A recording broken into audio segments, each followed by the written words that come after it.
Hello friends, welcome to success coaching classes. फिर से स्वागत है।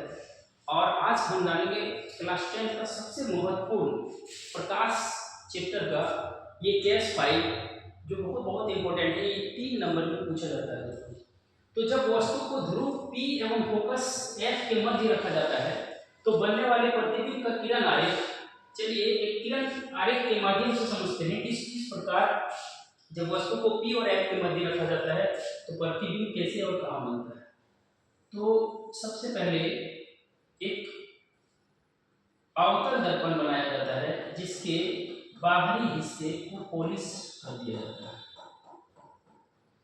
इसके मध्य बिंदु में ध्रुव होता है, इसे हम ध्रुव कहते हैं।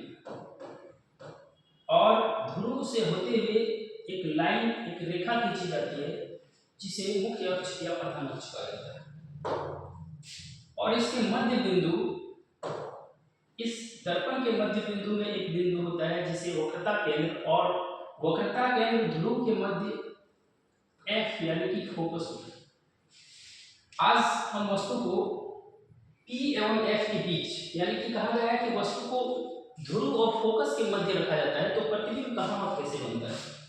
तो चलिए दोस्तों, चूंकि प्रतिबिंब बाहर बनेगा इसलिए हमें इस मुख्य अक्ष को थोड़ा सा बढ़ाना पड़ेगा।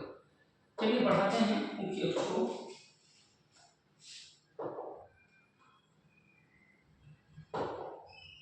इस मुख्य अक्ष को थोड़ा आगे बढ़ाया जाता है। अब चलते हैं वस्तु, यानी कि वस्तु को P और F के बीच रखा जाता है। ये हमारा P है, ये दोनों के मध्य वस्तु को यहाँ पर मान लिया जाए, वस्तु को रखा जाता है। तो पहला रूल ये है कि हर हाल में ये मुख्य अक्ष के समांतर अवतल दर्पण के परावर्तक पृष्ठ से टकराकर फोकस से होते हुए जाएगी ये किरण।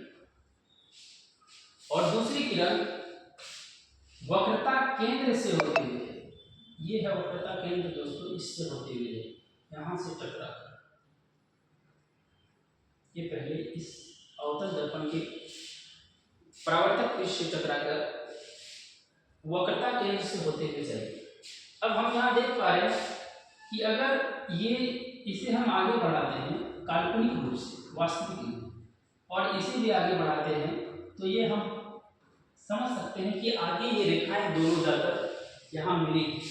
तो इस प्रकार जिस बिंदु पर ये दोनों रेखाएं मिलती है वस्तु का प्रतिबिंब वहीं पर बनता है, यानी कि जिस यहाँ पर ये दोनों रेखाएं मिली है तो वस्तु का प्रतिबिंब सीधा बनेगा। ये इसलिए भी महत्वपूर्ण है दोस्तों क्योंकि टोटल 5 कंडीशन है, 5 केस है, उसमें एक ही प्रतिबिंब ऐसा बनता है जो दर्पण के बाहर काल्पनिक बनता है। बाकी जितना भी 4 कंडीशन था उसमें जितने भी प्रतिबिंब बन रहा था वो सभी वास्तविक और उल्टा, और यही एक ऐसा कंडीशन है जिसमें वस्तु काल्पनिक सीधा बनता है।